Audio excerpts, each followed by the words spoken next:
अब उसका फंक्शन क्या होता है, अब राइबोसोम जो एंडोप्लाज्मिक रेटिकुलम जो उसके ऊपर लगा हुआ है, ठीक है, राइबोसोम, अब उसने जैसे ही प्रोटीन बनाई वो एंडोप्लाज्मिक रेटिकुलम के अंदर चली गई, क्योंकि उसका अटैच है ना वॉल के साथ, ठीक है। अब जैसे ही एंडोप्लाज्मिक रेटिकुलम की कैविटी ल्यूमिन के अंदर आई, वहां से वो प्रोसेस होती हुई दूसरे एंड से उसका वेसिकल बन के वो गोल्जी ऑपरेटस को जाएगी। अब गोल्जी ऑपरेटस के अंदर वो वेसिकल के थ्रू एंडोप्लाज्मिक रेटिकुलम से निकल गई, गोल्जी ऑपरेटस को मजीद प्रोसेस करेगा और फिर वेसिकल बनाएगा अपने ट्रांस एंड से, वो हम आगे देखेंगे।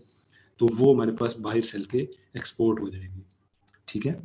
अब आगे हम अगर चलें तो हमारे पास आ जाता है एंडोप्लाज्मिक रेटिकुलम। फिर वही एंडोप्लाज्मिक रेटिकुलम दो टाइप्स के होते हैं, एक स्मूथ और एक रफ, ठीक है। अब एंडोप्लाज्मिक रेटिकुलम जो न्यूक्लियस के साथ मैंने बनाया हुआ, बिल्कुल बिल्कुल ये एंडोप्लाज्मिक रेटिकुलम है, इसकी वॉल होगी, ठीक है, जो दरम्यान में लूमिन, उसे सिस्टम भी कहते हैं, ठीक है। स्मूथ होते हैं मतलब विदाउट राइबोसोम, और एक होता है हमारे पास रफ, जिनके ऊपर राइबोसोम लगा होगा। अब इन दोनों के फंक्शंस भी अलग अलग हैं, ठीक है, गौर से सुनना अपने फंक्शंस।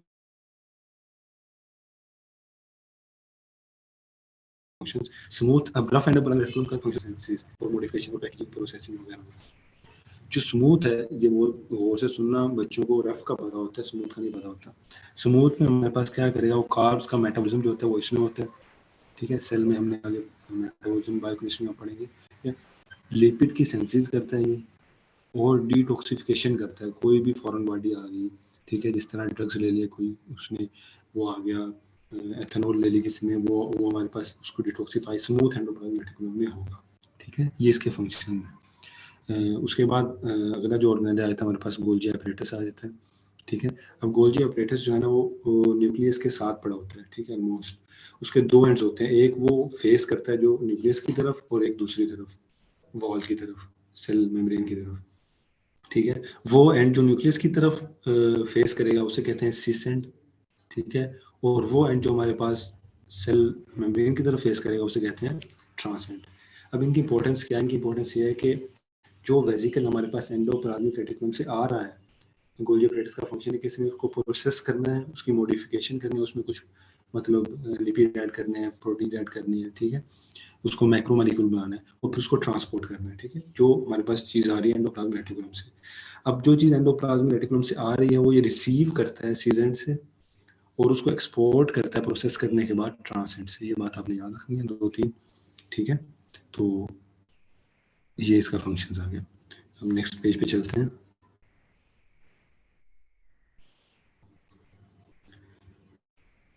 अब जो अगला नेक्स्ट ऑर्गेनेल आ गया हमारे पास, वो है लाइसोसोम, ठीक है। अब लाइसोसोम जो है ना, वो ये कह लें कि आप सेल का तोड़ फोड़ का काम करता है वो, ठीक है। सिंपल अल्फाज में कहें कि उसके अंदर सारे ऐसे डिस्ट्रक्टिव एंजाइम्स होंगे जो कि नॉर्मल जो बॉडी की कंपोजिशन है उसको ब्रेक करने की सलाहियत रखते हैं। वो क्या क्या है, न्यूक्लिक एसिड को ब्रेक करने के न्यूक्लियेज होंगे, लिपिड को लाइपेज होंगे, प्रोटीन को प्रोटीएज होंगे, ठीक है।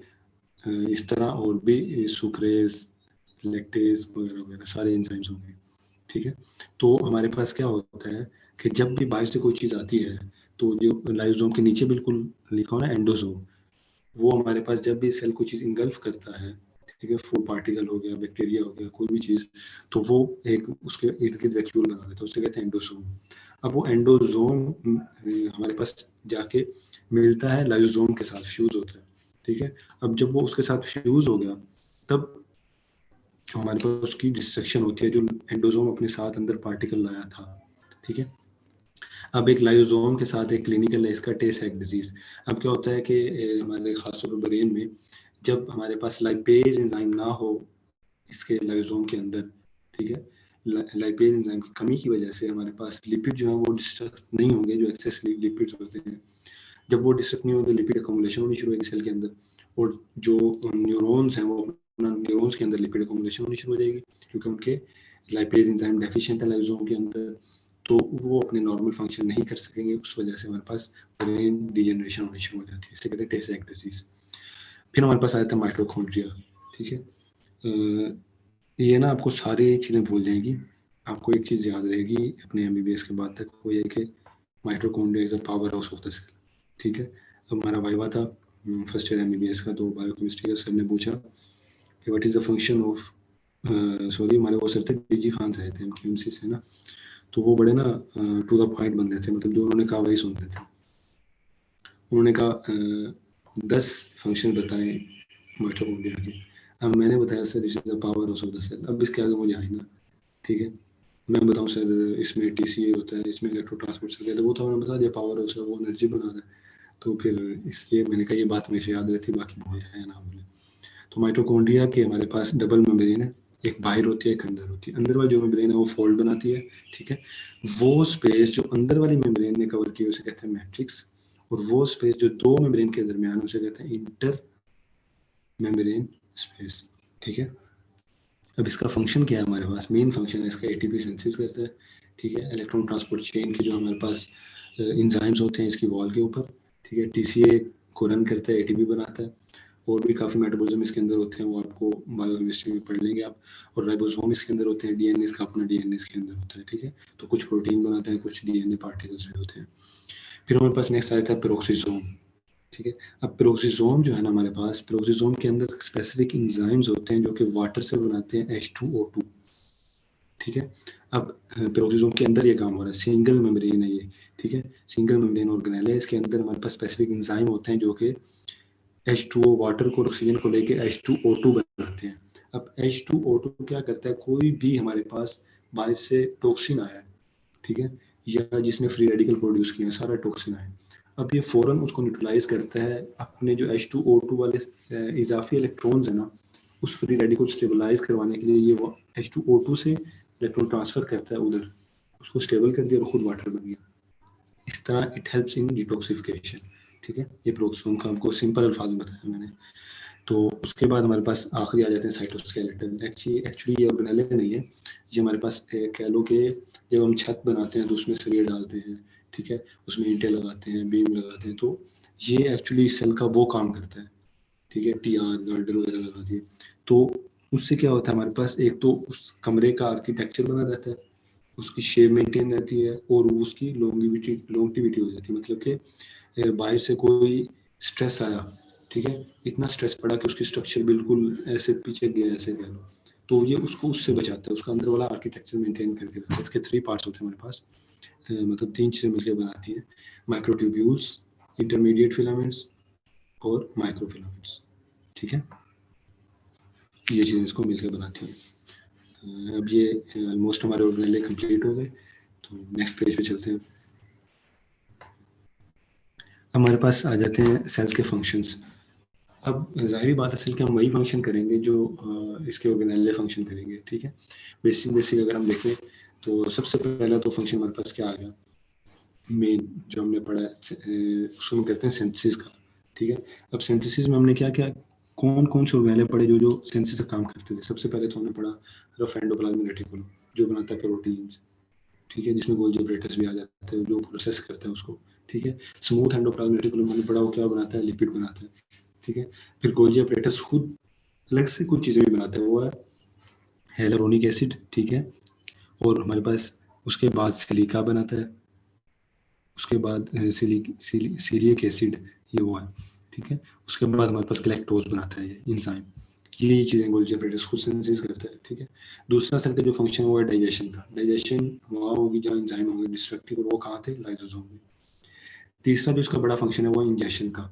इंजेक्शन में बाद में इसलिए बता रहा हूँ क्योंकि इंजेक्शन के हमने जो इसकी टाइप्स है ना, डिफिजन, फैसिलिटेटेड डिफिजन या पैसिव ट्रांसपोर्ट, फिर एक्टिव डिफिजन और एंडोसाइटोसिस, हमने अलग से पढ़ने डिटेल में इसके बाद आज ही पढ़ेंगे वो भी इंशाल्लाह, ठीक है। तो ये सेल के मेन फंक्शंस हो गए, डाइजेशन, सिंथेसिस, इंजेक्शन और एनर्जी प्रोडक्शन माइटोकॉन्ड्रिया के थ्रू, ठीक है। तो ये सेल के फंक्शंस हो गए। नेक्स्ट पेज पे चलते हैं।